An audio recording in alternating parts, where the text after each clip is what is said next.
పతివ్రత.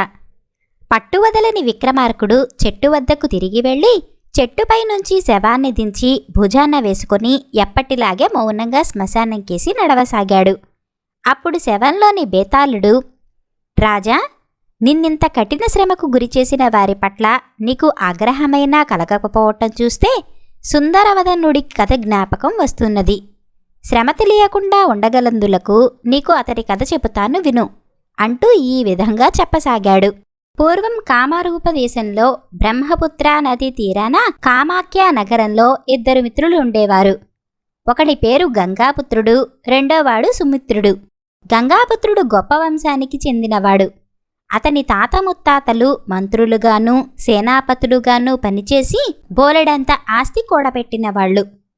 ఆ ఆస్తి మీదనే గంగాపుత్రుడు సుఖజీవనం చేస్తున్నాడు. సుమిత్రుడు అంత గొప్ప వంశానికి చెందినవాడు కాడు, అంత ఆస్తిపరుడూ కాడు. అతను తనకు నగరంలో ఉన్న ఇల్లు దొడ్డి అమ్మి ఒక పడవ కొనుక్కొని దాన్ని నగరంలోని వర్తకులకు కిరాయికి నడుపుతూ తన భార్యతో సహా అందులోనే కాపురం చేస్తున్నాడు. అతనికి కూడా జరుగుబాటు బాగానే ఉన్నది. అతను తన పడవను నగరపు రేవుకు తెచ్చినప్పుడల్లా తప్పక గంగాపుత్రుణ్ణి చూడవచ్చేవాడు. ఈ ఇద్దరు మిత్రులు 40 ఏళ్ల వయసు వాళ్లైనప్పటికీ ఇద్దరికీ పిల్లలు కలగలేదు. ఒకనాడు సుమిత్రుడు గంగాపుత్రుణ్ణి చూడవచ్చి, ఏమోయ్, మన నగరం వెలుపల వెలిసిన సంతానదేవికి మొక్కుకున్న వారికి పిల్లలు కలుగుతున్నారట. నేను పోతున్నాను, నువ్వు కూడా వస్తావా అని అడిగాడు. రాసి ఉంటే పిల్లలు వాళ్లే పుడతారన్న నిశ్చింతలో ఉండి కూడా గంగాపుత్రుడు సుమిత్రుడి వెంట వెళ్ళి సంతానదేవి ఆలయంలో పూజా నైవేద్యాలు జరిపించి తన మిత్రుణ్ణి పడవ వద్ద దిగపెట్టి ఇంటికి తిరిగి వచ్చాడు. ఇది జరిగిన ఏడాది లోపల గంగాపుత్రుడికి అతి చక్కని కుమారుడు కలిగాడు. ఆ తర్వాత కొద్ది రోజులకు సుమిత్రుడికి ఒక కూతురు పుట్టింది. గంగాపుత్రుడి కొడుక్కు సుందరవదనుడని, సుమిత్రుడి కుమార్తెకు యశోవతి అని పేరు పెట్టుకుని పెద్దయ్యాక వాళ్ళిద్దరికీ పెళ్లి జరగాలని లాంఛనంగా అనుకుంటూ ఉండేవాళ్లు. సుందరవదనుడు 6 ఏళ్లవాడై ఉండగా అతనికి కష్టకాలం ఆరంభమైంది. ముందు గంగాపుత్రుడు చనిపోయాడు. తర్వాత కాటకం వచ్చింది. గంగాపుత్రుడి భార్య ఆడది కావటంలో ఆస్తి చూసుకోవటం ఆమెకు చేతకాలేదు. అధికారులు ఆమె వద్ద పన్నులు తెగ వసూలు చేశారు. పొలాలు చేసేవాళ్లు మోసగించారు. ఈ బాధలకు తట్టుకోలేక ఆమె ఇల్లు పొలాలు అమ్మి డబ్బు చేర్చి ఎక్కడో ఒక ఇల్లు అద్దెకి తీసుకుని పేదగా జీవిస్తూ ఆ డబ్బుతోనే 10 ఏళ్లపాటు జీవితాన్ని ఈడ్చుకొచ్చింది. అప్పటికి డబ్బంతా అయిపోయి కటిక దరిద్రం వచ్చింది. ఆ సమయంలో ఆమెకు జబ్బు చేసి మందుకైనా దిక్కులేని చావు చచ్చింది. తల్లిపోయాక సుందరవదనుడు ఇల్లు కూడా లేక కట్టుబట్టలతో మిగిలాడు. అతనికి చదువున్నది గనక ఒక వర్తకుడు చేరతీసి అతని చేత పద్దులు రాయించుకోనారంభించాడు. అయితే ఆ వర్తకుడు తనను హీనంగా చూడటం సుందరవదనుడు సహించలేకపోయాడు. అతను పుట్టింది మంచి వంశం కావటం చేత అతనికి దాస్య బుద్ధి అలవడలేదు. అతను తన ఉద్యోగం మానేసి బెచ్చమెత్తుకుని పొట్టపోసుకుంటూ ఏ గుడిలోనో పడుకుంటూ వచ్చాడు. బెచ్చమెత్తటంలో కూడా అతనికి రాజస కనిపిస్తూనే ఉండేది. ఇచ్చేవాళ్లను అదే పనిగా వెంట తరిమి వేధించేవాడు కాదు. వాళ్లు కష్టపడి ఇచ్చినది తీసుకుని వెళ్ళిపోయేవాడు. శీతాకాలపు వానలు ఆరంభమయ్యాయి. ఆకలి దహించుకుపోతున్నది. సుందరవదనుడు చలిని వానను లక్ష్యపెట్టక అడుక్కోవటానికి గుడి నుంచి బయలుదేరాడు. అతను 4 అడుగులు వేశాడో లేదో ఎదురు వస్తూ సుమిత్రుడు కనిపించాడు. సుందరవదనుడు ఆయనను చూడనట్టే తల వంచుకుని గబగబా ముందుకు సాగాడు.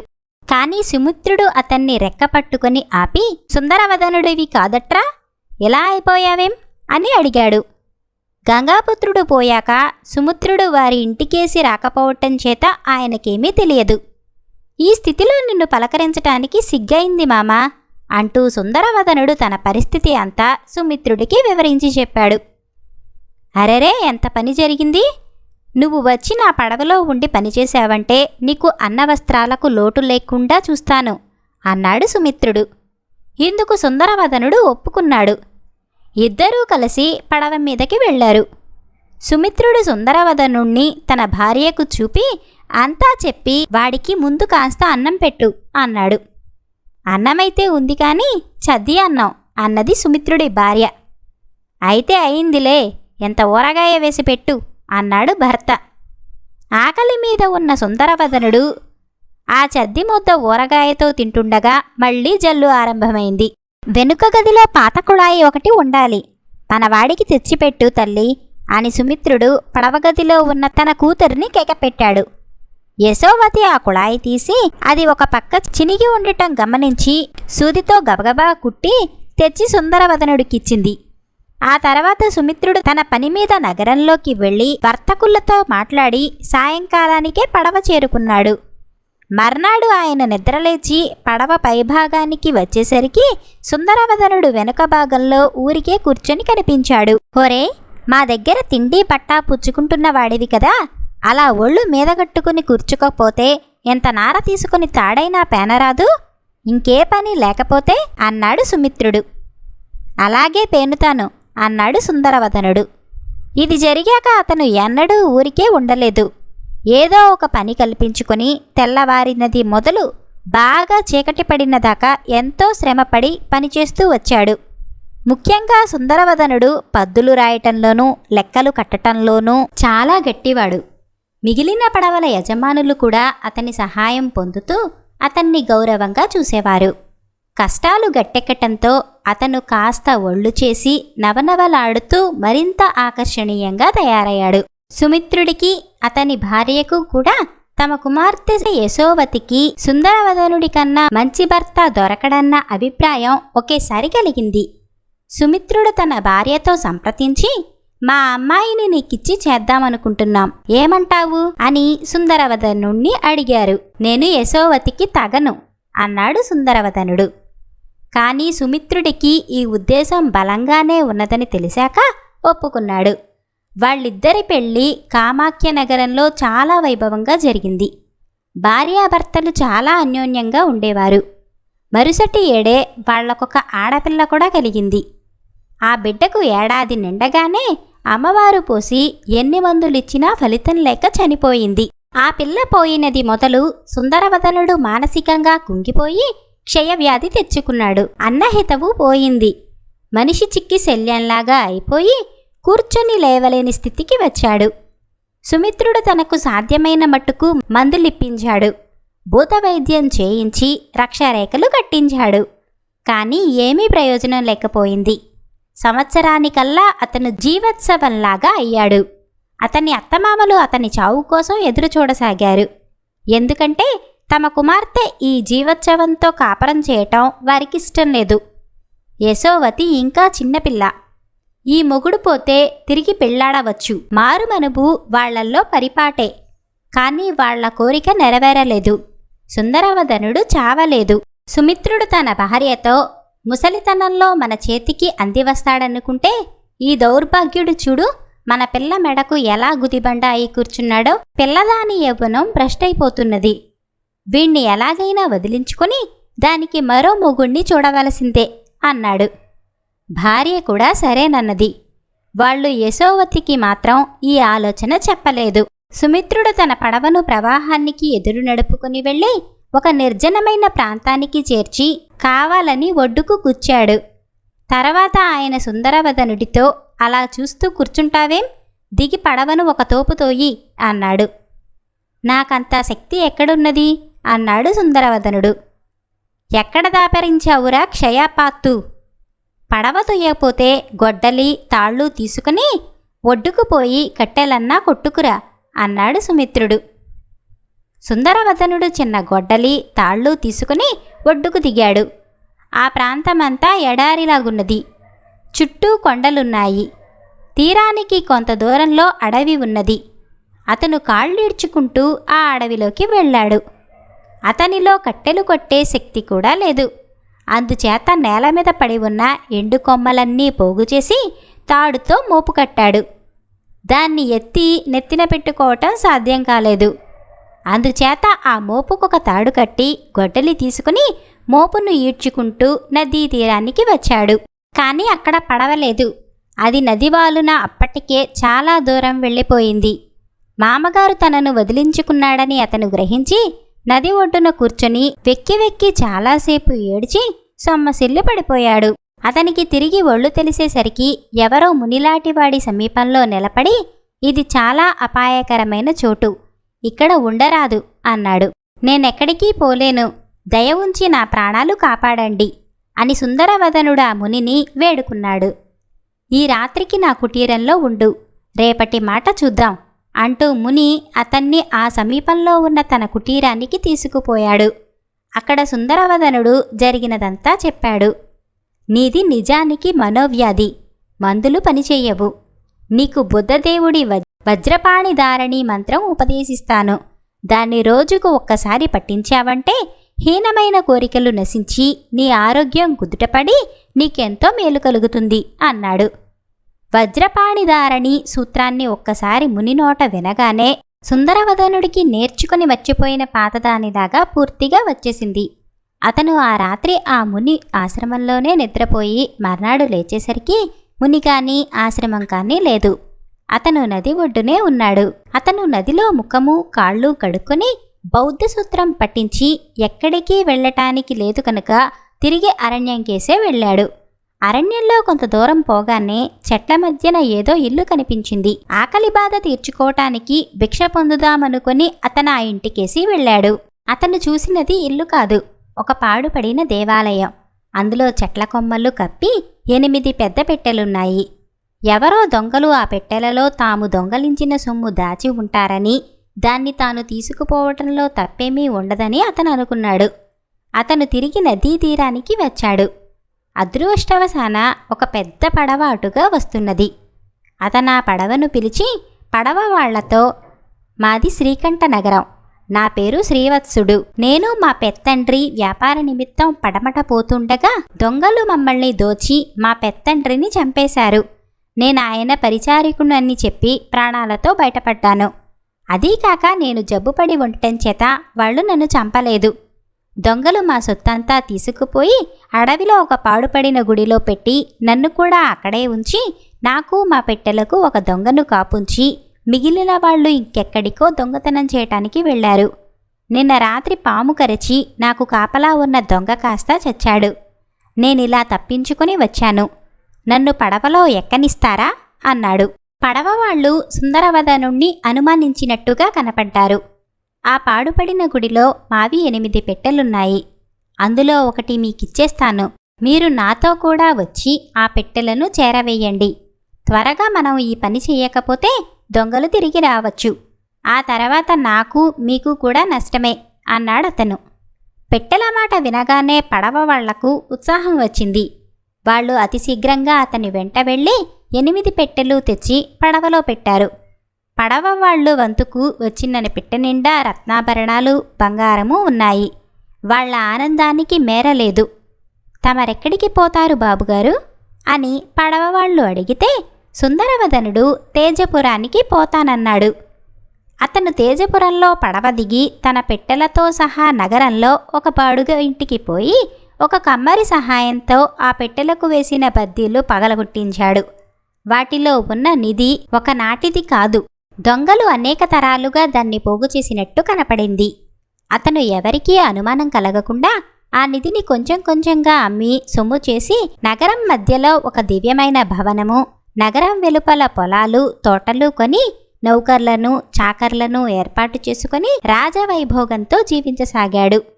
త్వరలోనే శ్రీవత్సుడి పేరు తేజపురమంతా మారుమోగింది.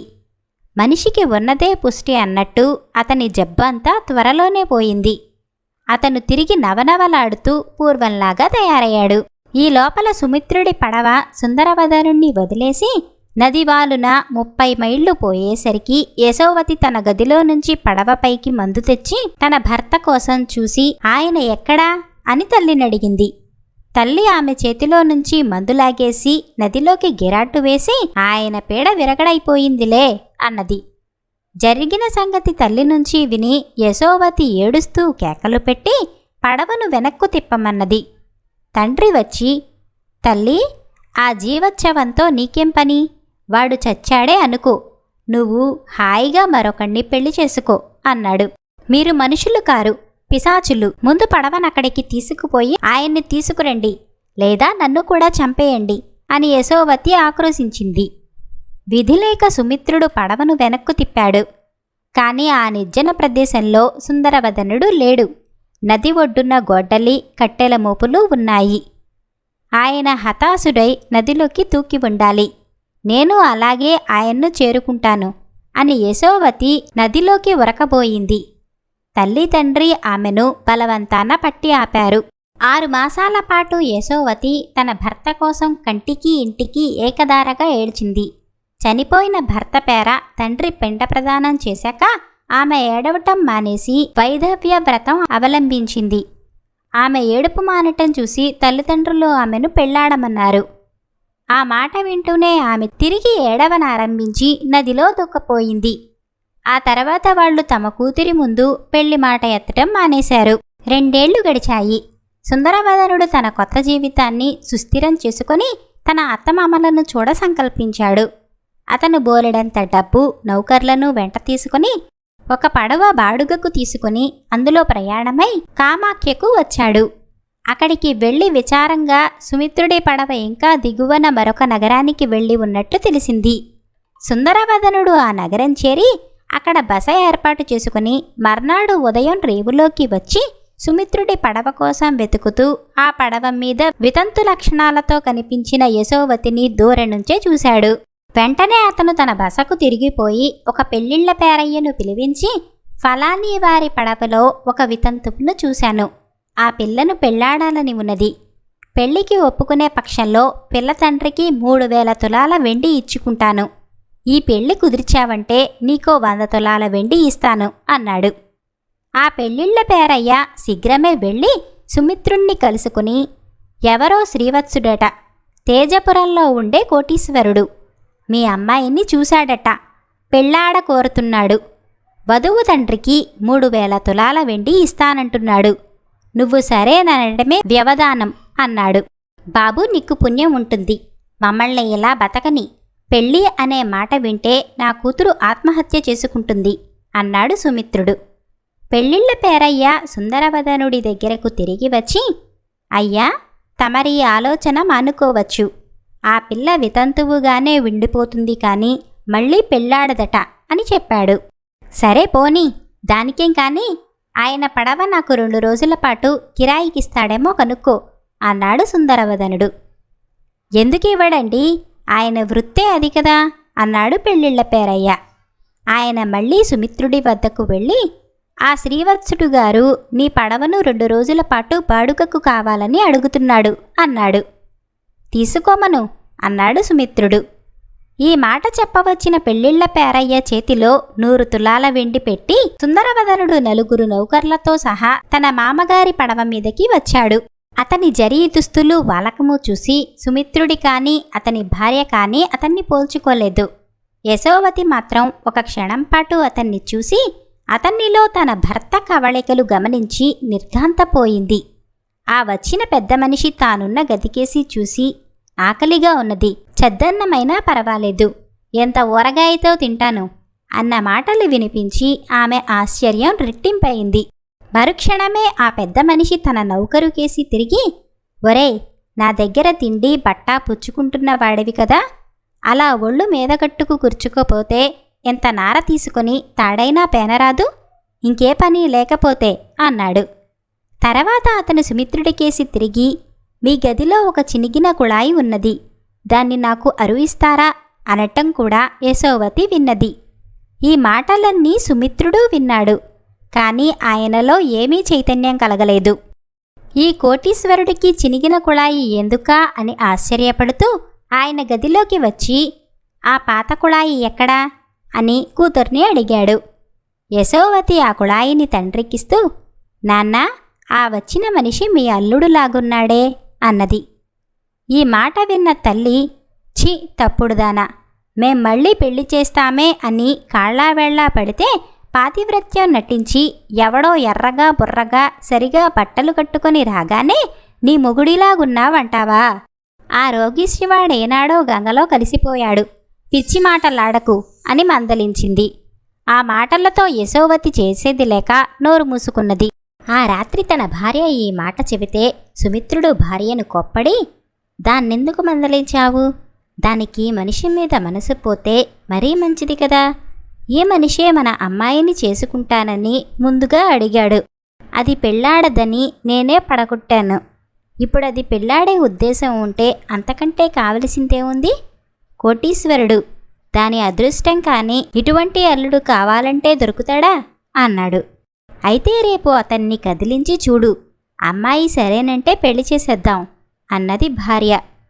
మర్నాడు సుమిత్రుడు తన కూతురి పెళ్లి మాట ఎత్తినప్పుడు సుందరవదనుడు, మీ అల్లుడు ఎలా చనిపోయాడు అని అడిగాడు.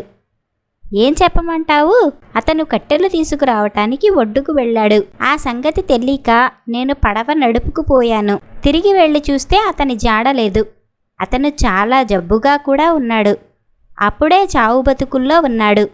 పోయి ఉంటాడు అన్నాడు సుమిత్రుడు. నాతోనే అబద్ధాలాడుతున్నావా మామ? నీ అల్లుడు చావలేదు, నేనే నీ అల్లుణ్ణి అన్నాడు సుందరవదనుడు. నేను చెబితే విన్నారు కారు అన్నది యశోవతి గదిలో నుంచి బయటకు వచ్చి. సుందరవదనుడు తన భార్యను కౌగిలించుకొని ఎలా ఉన్నావు అని అన్నాడు. ఇద్దరూ ఆనంద బాష్పాలు రాల్చారు. అత్తమామలకు అల్లుడి ముఖం చూడటానికి కూడా ధైర్యం లేకపోయింది. కానీ అతను తన మామ చేత పడవ పని మాన్పించి తన వెంట తీసుకుపోయి, ఈ ముసలితనంలో మిమ్మల్ని సుఖపెట్టడం నా ధర్మం అని అత్తమామలకు యావజ్జీవం ఏ లోటు లేకుండా జరిపించాడు. బేతాళుడి కథ చెప్పి, రాజా, తనకు క్షమించరాని ద్రోహం చేసిన తన అత్తమామలను సుందరవదనుడెందుకు చేరతీసి ఆదరించాడు? దీనికి సమాధానం తెలిసి కూడా చెప్పకపోయావో నీ తల పగిలిపోతుంది అన్నాడు.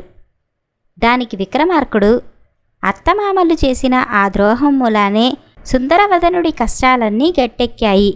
కొద్ది మాసాలలో క్షయవాతపడి చావనున్నవాడు కోలుకున్నాడు, కోటీశ్వరుడయ్యాడు.